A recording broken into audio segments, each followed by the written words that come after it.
Okay, so as you mentioned, though I grew up in India, I was born there and I grew up there, and I have been around street vendors the whole life. You in India, street vendors don't necessarily mean only as the street food vendors, that Yeah. is the finished product, Yeah. but a large section of them sell fresh produce, so Yeah. vegetables and fruits. So there are fresh fruit markets. Uh, and because their presence was relatively so strong because of various reasons that even the supermarkets could not enter. The primary reasons are that India still has a very patriarchal society, so women are not largely a part of a workforce, so they stay at home, they are responsible for cooking, for buying groceries. So For the women, children. and Yeah. to raise children. So women have to go and buy these fresh produce. Secondly, India is largely a vegetarian society as well. There are sections of meat eating, but the amount of meat consumption is relatively very less compared to the Western Yeah. societies. So yes, so there's a large need of the vegetables and fresh produce, and these women, either they don't know how to drive, or even if they do, they would not prefer going to far distances within the city because of traffic congestion, because of various other reasons. So street vendors are a very optimal solution. Looking at the situation of India, they are near in your neighborhood, you can easily walk up to them. Plus, as we mentioned about the trust, over a period of time, you established a form of a relationship based on trust with them, that they will give you a good produce at a good price. Bargaining exists in India, so there's no fixed price. Yeah. So all of these reasons work very fine with them. Apart from the fresh produce, yes, there are a lot of street vendors, especially in the evening hours, who sell street food, or a lot of other plastic products or household products as well. So they cater to a small industries which do not produce high-end products but very cheap products, Yeah. and they form a very strong part of the supply chain, because these small companies do not have their whole supply chain of retailers to sell these produce. So they depend on these street vendors to ensure that these street vendors further cater to a section of society which cannot afford high quality products. So the products are low in quality, but then they are also cheaper. So that's number one. Now, as you mentioned about the 90%, so the 90% of informal workers. So informal workers are basically the workers who don't have a white collar job. So these are street vendors, these are garbage pickers, these are people who work a bit into the construction industry, heavy Yeah. load movers. So of the employable workforce of India, so we are not talking of the total population of Yeah. India, but the Yeah. people who can be employed. Yeah. So that comes to around 470 million of 1.2 billion population. Wow. The rest are kids or old people. Yeah. So of this 470 million population, yes, 90% of them is into informal economy. That was I referring to. Yeah, because the white collar jobs don't exist so much. Yeah. Now there is a boom with IT industry and various other industries, but still relatively India, the concept of entrepreneurship and self-employment is very high in India. It's very common, very high in India. So these people eventually form a part of the self-employed individuals. Yeah. Now, a person who runs his own shop is also self-employed, and a person who sells on the street is self-employed. The only difference between these two is the legal existence. Yeah. The shopkeeper has a legal existence because he registers with the municipality, with his shop, with his license number. A street vendor could not register because the system was not there. So it was not that they chose to be illegal or do it informally. It's just that the system was not there for them to do it formally. That was number one.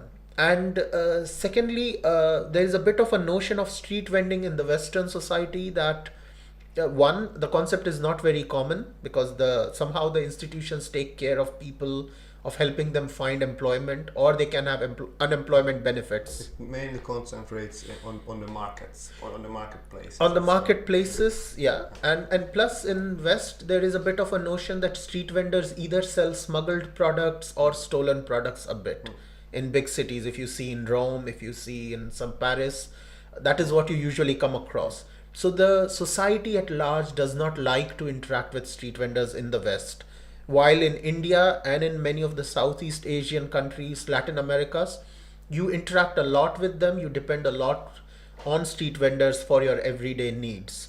So the level of interaction is high, but the institutions were not built around them. The institutions were not built on how to handle them.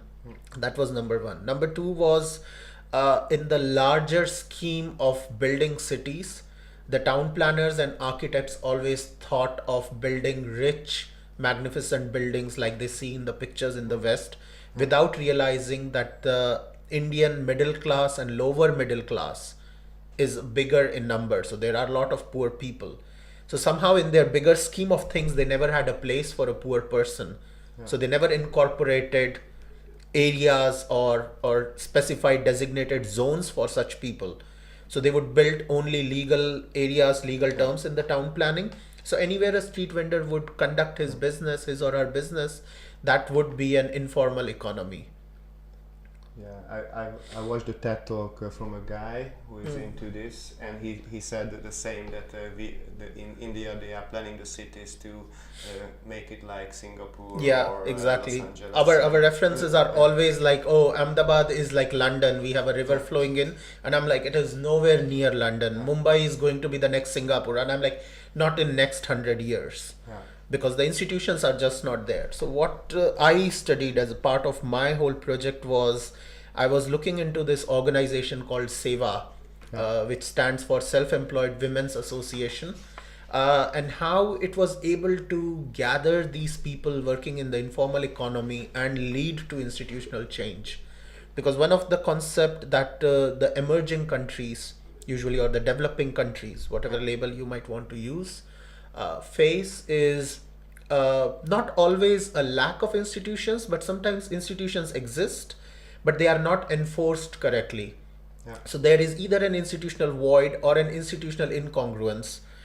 In classic case of street vendor, the incongruence was there is the whole institution of the roads and the traffic management of how the road should be and what are the kind of laws about them. And then there is also the basic human rights incorporated into our constitution. So according to the constitution, every person has a right to earn a living. According to the roads and traffic police, anybody obstructing the street or a footpath, which hardly exists but still, can be fined. And this was being used for the street vendors. So on one side, they should be able to earn, but on other side, this law was being used. So it was not that street vending was illegal, because nowhere in the constitution it says that street vending is illegal. It is just that if you obstruct a street, that is illegal. If you are having some permanent structure on the street, or if you are engaging into some kind of commerce on the street, making money on the street, that was illegal. And these were the excuses the police would use to harass street vendors, to fine them, to take away their stuff. And indeed, it's a very we go back again for the balance, because these rules are good to have, but again, sometimes it could depend on an individual judgment of a police officer, what was if it's legal or not legal. And also what I've seen that for example in Western countries, this bureaucracy and over-regulation, it goes sometimes even too far. For example, in the US there are states, or I've seen documentaries that when a farmer was selling raw milk, then the SWAT team went in, and like it's like almost the other stuff. So I think somewhere is between the truth, what we have to find. And what is good thing is that we cannot say that the Western model is the perfect, because we see already many pitfalls of it. So in the process of developing these new institutions, it would be nice to also consider the good stuff from the Western part. I can quote an example on this. The very beautiful thing that happened in this whole process of the street vending is in 2014, the government of India passed the Street Vendors Act, which legalizes the street vending in a way, and it brings it into a part of formal economy. But before that, all the studies that were done were constantly suggesting that the way to formalize this, the way to bring informal economy into formal economy is creating low barriers for them to join. and then taxing them again. So that's how. So the idea of formal economy is if you pay tax, you are formal. Without realizing that these street vendors basically on a day they make around 2 to 10 euros per day maximum. And if they start paying tax on this, apart from the other costs that they have, it does not make sense for them at all economically. It was not economically viable, and they could not survive then. Thankfully, these arguments were put into the whole drafting of the Street Vendors Act, and the government of India made a very beautiful statement saying that exactly the same thing, that these people are engaging into street vending not to become rich or to evade taxes. They are engaging into just to survive. And if we start taxing them, they will not be able to survive. So they have up to a certain amount of income if a street vendor makes, and if they are registered, they are exempted from tax. And that I believe, because street vending has been legalized in many other countries, Latin America, Southeast Asia, but these people have to get registered, but then they also have to pay some amount of tax. And I thought this is not how it should work in India, looking at the situation, looking at their revenue sources. So this was a very beautiful thing, as you mentioned, so they did not completely copy the Western model or the other models that existed, but they realized their own existing situation, the situation in India. They understood it, and they had this empathetic view to it. And that was very nice. That was very nice that came up. And it's also very nice to see that, for example, when I was growing up, these street vendors were kind of disappearing, but now they are coming back also here in Europe. And also the street food became a kind of new wave also in Germany, in the Netherlands, in Hungary. So people just and also the regulation. I just know more about the Hungarian situation, that for example these small producers who made some food for I think it was even almost a decade or more, then they were kind of paralyzed because of the bureaucracy and all of the hygienic and whatever the requirements and all of the machinery what they had to buy. And they were and the supermarkets took over a lot of gray area, and then on the other hand the supermarkets came with a lot of food scandals. So it's very, very difficult to see where is the right balance. But I also conducted my research related to food and also supermarkets and street vendors. And again, most of my interviewees were saying that, I don't trust in the supermarkets. I rather go to the old ladies on the market. So the trust came back again as a very important notion. Very true, very true. Because I believe that what supermarkets or large organizations have done is they have made the human interaction very inhumane. So the person working in supermarket is just doing his jobs. He's not really that interested. They can be kind and polite to you, but they don't really have your well-being into account, because you don't establish a informal relationship with them. The cashiers can change, the person working there change their shifts, so you don't really establish the connect. Sometimes you do, and it helps. What happens with the street vendor is you tend to go to the same person over a period of time. They know you, they know your preferences, and then the human niceness kicks in, the altruism kicks in, that they do want you to have a good feeling with them also, because that is where the whole social credit comes in. The reciprocity. The reciprocity comes in. So you don't mind paying them a bit extra. You engage into social talks. You sometimes even ask them about their family. They would share about their kids, and eventually it doesn't stop just at this transaction of monetary and the goods level. It sometimes goes beyond that. I remember my grandmother would have this woman who would come every day at noon to sell fruits, and she would buy from them. But she would sometimes bring something very exotic fruit in a very small portion, and she would just give it away, like, here, I got this today extra, and you can have this. And the opposite my grandmother would do. There would be something in the house that either we would want to discard, or once the daughter of this street vendor, she was graduating for high school, and my grandmother gave her like a nice fountain pen as a gift, like as a graduation gift, without ever having met the daughter actually.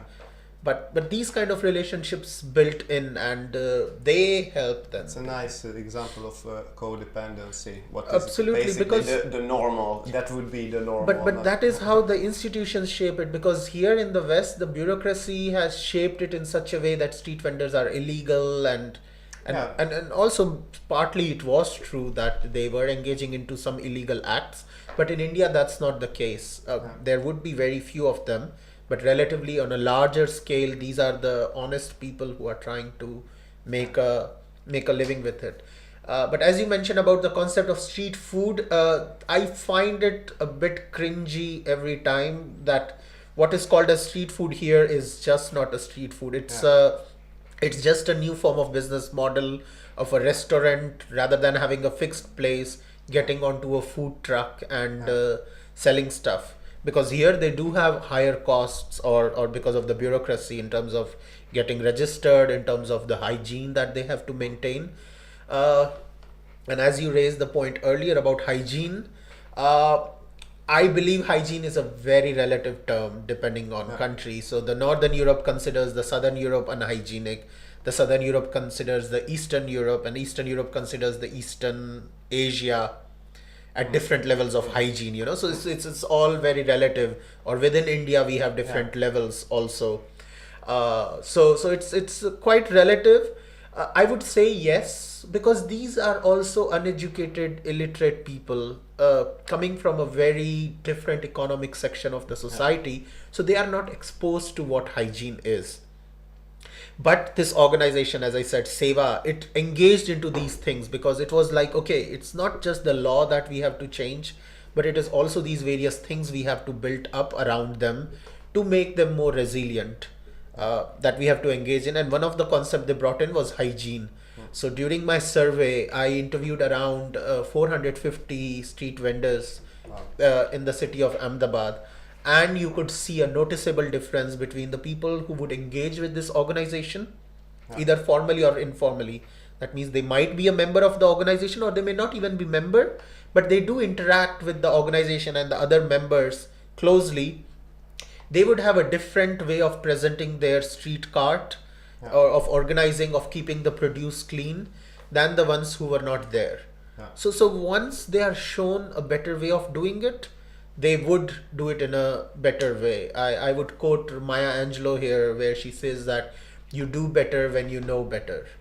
So that was the same thing. They did not know better to do better at that point. But I don't know, for example, in a local context, does the almost extreme hygiene what in northern Europe you can find, so the lack of it, does it affect the local people, or is mainly for the tourists? Because mostly the Western people say that I was in India and I was It's very dirty. concerned. True. It's once you know the system, then it's a very local context, a very cultural context that is there. As an Indian person, you somewhere know how to find whether it's safe or not. You do make mistakes. I mean, but the same happens in the West also. You go to a fancy restaurant and they handle your seafood wrong or something wrong, and you end up having some issues. So being a local person, you do realize where to go, how to judge things. And again, the opposite also happens, is that you also have built a relationship. So sometimes you don't even need to know. You trust the other person, and that person takes care of you. So there are many times, this I can say, I have experienced it. And when I would go with my mother to buy groceries, the street vendor would just say no. Like, he would have some produce or some fruit, and my mom would be like, okay, I want to buy this. And he'll be like, no, I don't think you should buy this one. It's not that high quality, or it won't taste that good. Tomorrow I will bring something else and you can buy it. So he was making. So they don't want to injure the relationship. Exactly. They want to maintain it. Okay. Because they have established it. They know that because it's a very local economy that goes on. So nobody travels to another neighborhood to buy from the street vendor. So it's these same number of street vendors and the same number of local people living in there. Yeah. So they realize that you live in this community, you live in this ecosystem, and you have to look at a long-term benefit, at a long-term relationship also. So if you screw up one time, probably the person will go to the next street vendor because the competition is high. There is a And large then you number. have to build it up again with Exactly, with somebody new, and that is difficult. That is difficult because everybody has their own preferences and stuff. So then they take care of this. They realize what is good, what is not, and they help you with that.